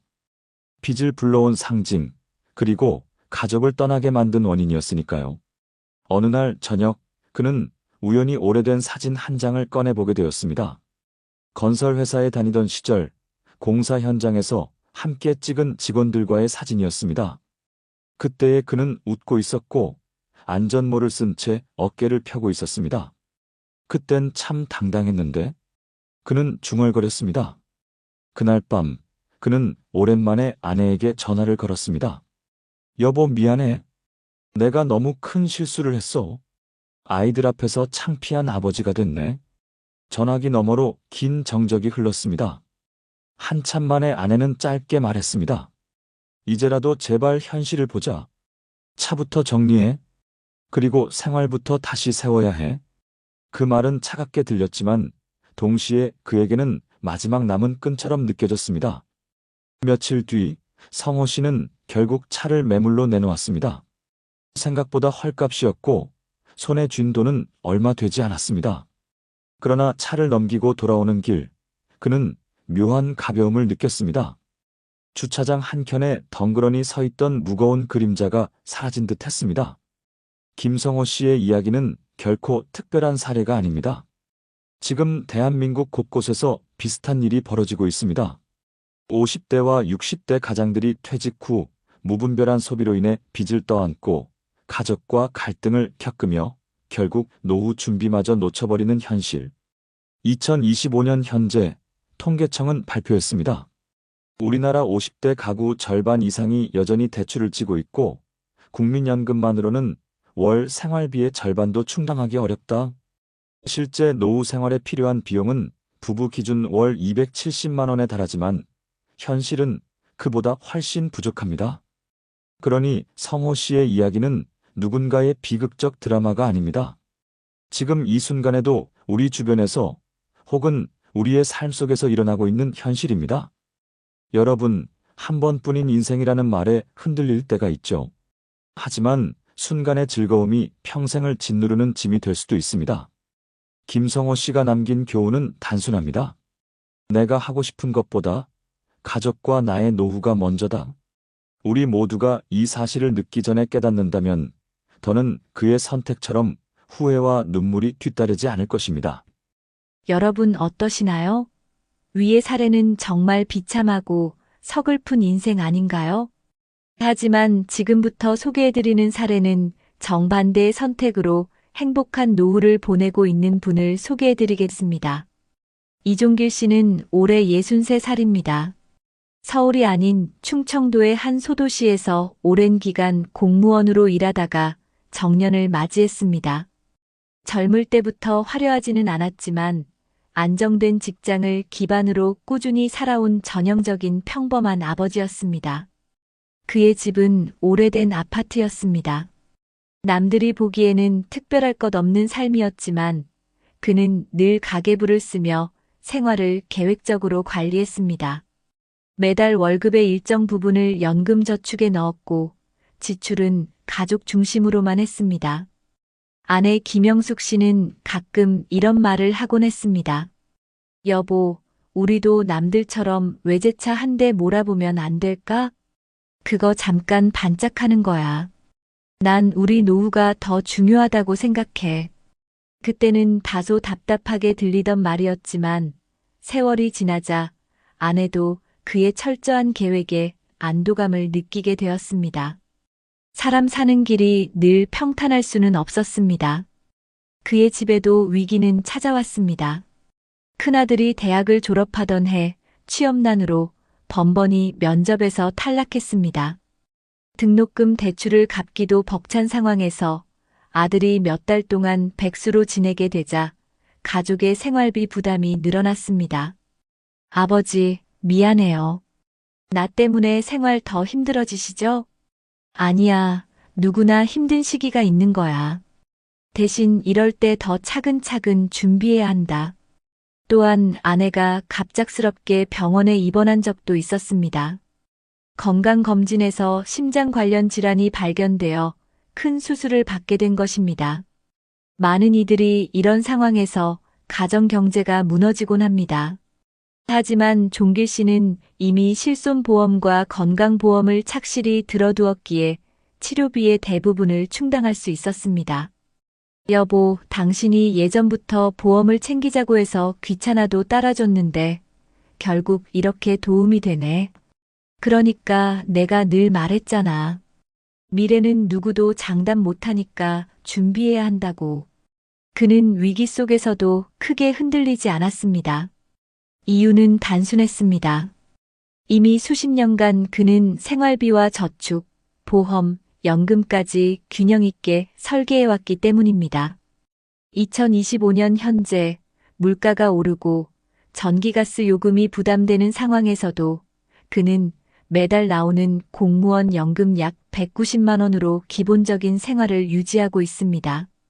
아내의 치료비 일부는 적립해둔 저축형 보험에서 나왔고 자녀들의 학자금도 장기저축 덕분에 큰 무리 없이 감당했습니다. 물론 생활이 넉넉하다고는 할 수 없었습니다. 하지만 그는 있을 때 아껴 쓰고 모을 때 모으자는 원칙을 지켰기에 위기 속에서도 삶의 기반은 무너지지 않았습니다. 그의 이웃들은 종종 이렇게 말했습니다. 종길 씨, 대단해요. 다들 퇴직 후엔 허덕이는데 어떻게 그렇게 안정적으로 지내는 거예요? 저도 특별한 거 한 거 없어요. 그냥 욕심을 줄이고 미래를 먼저 생각했을 뿐이에요. 은퇴한 지 3년 차가 되던 해, 이종길 씨의 집에도 가장 큰 시련이 닥쳤습니다.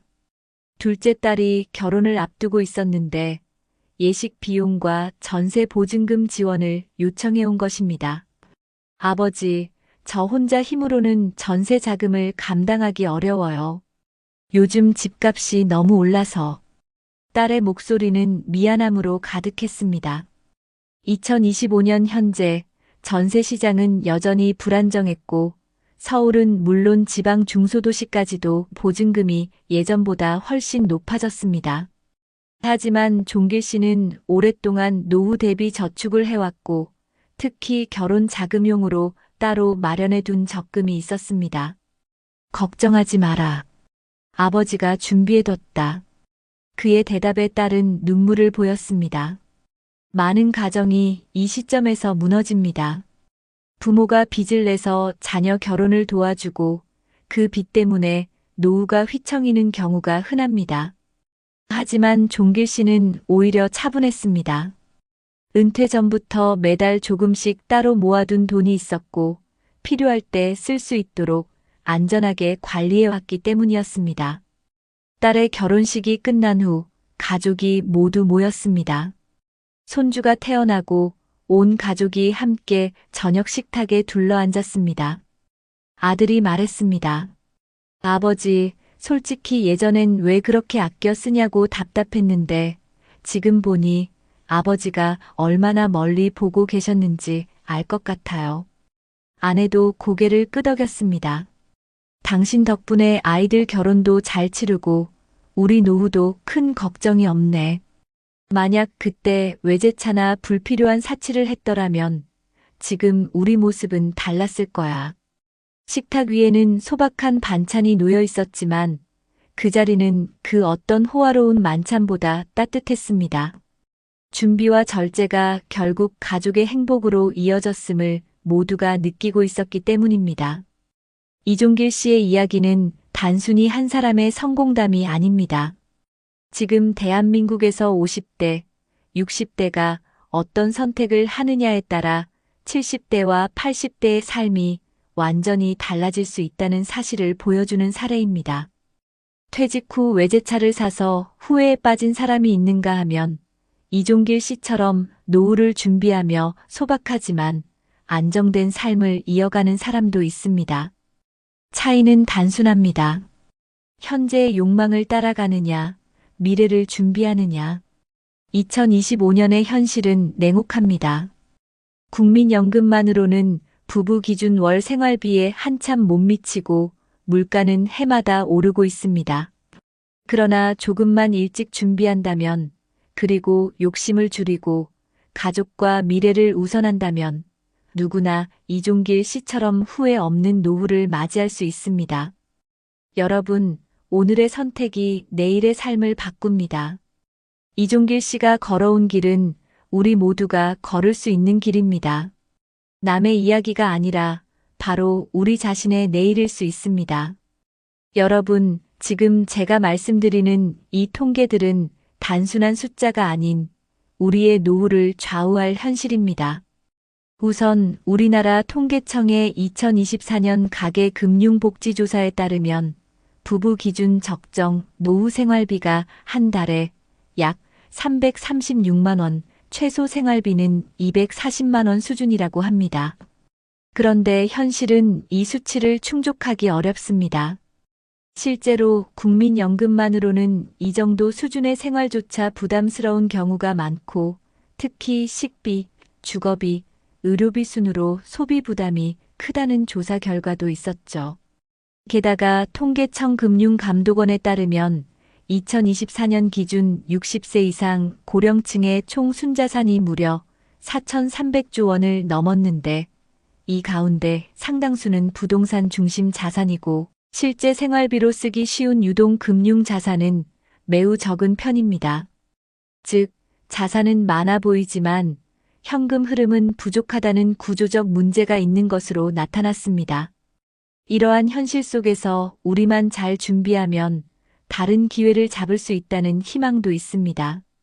예를 들어 NH투자증권 등이 참여한 연구에 따르면 퇴직 전 50대에게는 퇴직연금을 노후 자금으로 잘 지켜두는 것이 핵심이라고 강조합니다. 특히 퇴직연금을 중도에 사용하지 않고 유지하면 국민연금 등과 함께 노후 생활비를 지켜줄 수 있는 중요한 자산임을 강조했죠. 이제 해외 통계도 가볍게 살펴보면 미국 연방준비제도 페더럴 리저브가 제공한 자료에 따르면 미국 55세부터 64세 가구의 중앙값 은퇴 저축액은 약 18만 5천 달러, 평균은 약 53만 7천 달러 수준입니다. 이는 우리 돈으로 환산하면 상당한 규모인데 현실은 이 숫자보다 훨씬 적은 준비를 한 사람이 많다는 점이 문제입니다. 또 미국의 갤럽 조사 결과에 따르면 50세에서 64세 성인 중 70%가 은퇴 계좌를 보유하고 있다. 동시에 나머지 30%는 아예 은퇴 저축 계좌가 없는 상태입니다. 그리고 컨그레셔널 리서치 서버스에서는 미국 가정의 은퇴 계좌 보유 비율이 전체적으로 54%에 불과하며 이 중 30%만이 10만 달러 이하, 15.5%는 10만 달러에서 50만 달러, 극소수만이 100만 달러 이상의 자산을 보유하고 있다고 합니다. 이처럼 국내외 통계를 종합해보면 노후에 필요한 실제 생활비 규모는 큰데 노후 준비 수준은 상당히 부족한 것이 현실입니다. 반면 퇴직연금 등 핵심 자산을 사전에 잘 지킨다면 이를 활용해 최소한의 생활 안전망을 만들어낼 수 있다는 가능성도 명확하게 드러납니다. 이는 단순한 이론이 아니라 준비해온 사람과 그렇지 않은 사람 사이에 분명한 격차가 있다는 사실을 보여주는 실증적 증거입니다. 자, 여러분. 지금부터는 반대로 우리 주변에서 실제로 노후 준비를 현실적으로 도와주고 있는 정책과 프로그램들을 살펴볼게요. 먼저 대한민국 정부와 지자체 차원에서 어떤 지원을 하고 있는지부터 말씀드릴게요. 중앙노후준비지원센터에서는 웹사이트를 통해 노후준비 종합진단과 재무연금 수준을 스스로 확인하고 상담을 예약할 수 있는 시스템을 운영 중입니다. 여기에 다니시면 내연금 알아보기, 목표자금 설계 등의 다양한 항목에 대해 전문가 도움을 받을 수 있어요.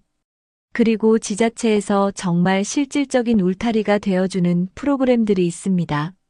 예를 들어 부산광역시는 지속 가능한 생애 재설계 교육을 중심으로 한 노후준비 전달 체계를 구축하여 활기찬 노후를 준비할 수 있도록 지원하고 있습니다. 인천고령사회대응센터에서는 고독, 건강, 무의, 빈곤 등 노년기에 흔히 마주할 문제들을 미리 예방하기 위한 교육과 상담 서비스를 시범적으로 운영 중이죠. 또한 부산 북구청 측의 공창종합사회복지관이나 사상구청 같은 곳에서는 노후준비 진단 및 상담, 재무건강여가 인간관계를 아우르는 기초교육 프로그램을 제공하고 있고, 이천시는 5060 신중년 교육 프로그램을 통해 재취업이나 창업, 여가소양 교육을 지원하고 있어요. 그리고 건강 측면에서도 지역보건소나 노인복지센터를 통해 60세 이상 주민 대상으로 건강 바우처나 무료 건강검진 고혈압 당뇨 검사, 체력 인바디 측정, 스트레칭 교육 등을 제공하며 노인의 의료 접근성을 높이고 있습니다. 이처럼 우리나라에서는 중앙-지자체 간 연계를 통해 정밀한 진단, 재무 설계, 맞춤형 교육, 심리 지원 또는 사회적 관계망 강화, 건강 안전망 구축까지 이어지는 여러 정책을 실제로 돌아가고 있다는 점이 매우 중요합니다. 그런데 해외 사례도 참고할 만한 게 꽤 있어요. 예를 들어 영국에서는 자동 가입 오토매틱 ENROLMENT 제도를 2012년부터 도입했습니다. 국민이 은퇴연금에 스스로 가입하지 않아도 자동으로 가입되며 원한다면 탈퇴할 수도 있는 방식인데 덕분에 가입자 수가 크게 늘었다는 평가를 받았어요. 싱가포르는 조금 다른 방식인데 센트럴 프라비던트 펀드 CPF라는 국가복지저축제도를 운영하며 노후 1호주택 등 목적별로 계좌를 나눠 운용합니다. 예를 들어 의료 지출을 위한 계좌, 노후를 위한 계좌 등으로 자동 저장되며 노후 소득의 기본 틀을 제공합니다. 덴마크는 또 다른 모델입니다. 다층 구조의 연금 체계를 운영하는데 국가 차원의 기본 연금 기초소득, 직업 기반 연금 고용주 - 피고용자 기여, 그리고 개인연금 세제 혜택 기반, 선택 저축으로 구성돼 있습니다. 이는 각 개인의 상황에 따라 다양한 방식의 은퇴 대비가 가능한 유연하고 안정적인 시스템으로 평가받고 있어요. 이러한 정책들을 살펴보면 공통점이 있습니다. 첫째, 준비가 반이다는 전제 아래 진단 설계 실행, 그리고 필요할 때 실제로 도움받을 수 있는 시스템이 갖춰져 있어요. 둘째, 단순한 교육이나 홍보가 아니라 재무 건강 사회적 관계 일자리까지 통합적으로 지원하는 구조라는 점이 중요합니다. 여러분, 이 모든 것이 현실입니다. 정부와 지자체, 그리고 해외에서 검증된 제도를 토대로 본인의 커리어와 은퇴 설계를 지금부터라도 조금씩 준비한다면 앞서 본 카푸어 사례처럼 무너지기보다 준비된 노후처럼 따뜻한 삶을 이어갈 수 있다는 걸 분명히 기억하셨으면 좋겠습니다. 한 줌의 바람에도 흔들리던 나무, 그러나 뿌리가 깊으면 꺾이지 않는다. 한 번의 빛에도 무너지는 그림자, 그러나 마음을 준비한 이에겐 길이 있다. 여러분, 오늘 우리가 함께 나눈 이야기는 두 갈래 길이었습니다. 한쪽에는 퇴직 후 욕망을 따라 외제차를 샀다가 결국 가족과 갈라서고 빚더미에 눌려버린 김성호 씨의 모습이 있었고, 다른 한쪽에는 욕심을 줄이고 미리 준비하며 자녀의 결혼까지 든든히 지켜준 이종길 씨의 삶이 있었습니다. 어느 길을 가고 싶으신가요?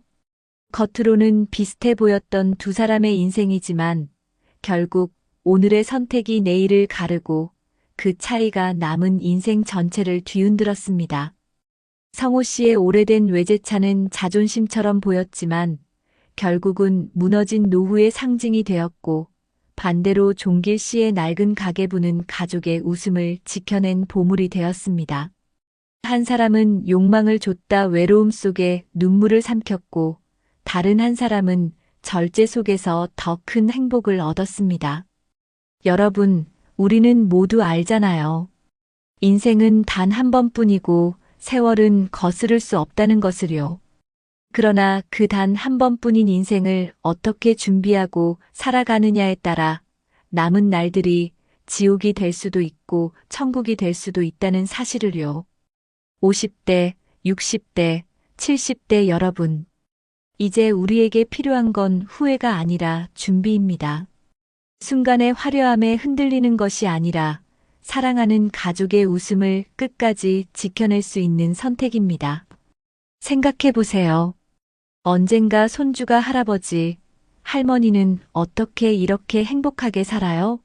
라고 물을 때 뭐라고 대답하고 싶으신가요? 내가 하고 싶은 것만 하다 보니 이렇게 힘들어졌다라고 말할 것인지, 아니면 조금 참고 준비했더니 너희와 함께 웃을 수 있었다라고 말할 것인지 말입니다. 여러분, 지금도 늦지 않았습니다. 소비를 줄이고 욕심을 덜고 노후를 위한 작은 준비를 오늘부터 시작한다면 우리도 종길 씨처럼 당당하게 웃을 수 있습니다. 노후를 준비한다는 건 단순히 돈을 모으는 게 아닙니다. 그것은 가족의 마음을 잇는 다리를 놓는 것이고 내 삶의 존엄을 지키는 최소한의 약속입니다. 끝으로 이 말을 드리고 싶습니다. 행복한 노후는 결코 우연이 아닙니다. 매일의 작은 선택이 쌓여 마지막에 우리를 웃게 합니다. 오늘 우리의 이야기가 여러분의 가슴에 깊이 남아 내일을 바꾸는 힘이 되기를 바랍니다.